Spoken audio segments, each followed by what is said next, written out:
may tatlong klaseng filter which is may Filter DE yung filter, nagamit may dito. sand, may cartridge. Ang advantage ng sand, lalo na ho pag ang nilagay ninyo ay glass media, every 10 years na ang palit ninyo. Kumpara sa silica, every 2 to 3 years papalitan nyo kasi napupudpud siya eh. Yun.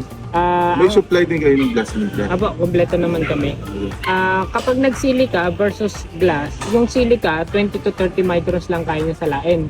Medyo yung halos kita lang ng mata natin. Pag na-glass media kayo, bukod sa every 10 years yung palit, mas pino yung kaya niya salain, 3 to 5 microns, katulad na ho ito ng mga DE filter natin. So yun yung advantage ng sand. Low maintenance siya kasi pag madumi na yung filter, backwash mo lang 2 minutes, rinse mo, tapos balikan na sa filter, tapos na trabaho mo. Pag nag-DE ka, pinakamabilis magpalinaw, pero pinakamatrabaho din siya. Magastos kasi may filter media ka. Kasi the moment na nagtaas yung pressure, kalas ka na backwash, so may tapon ka ng tubig, katulad ni sand, may tapon ka ng tubig. 2 minutes po maximum. So yun, pero pag kay DE, backwash mo, hindi pa tapos trabaho mo katulad ni sand. Kakalasin mo pa yung isa-isa, kung elements type ka, may 8 ka na elements na lilinisin.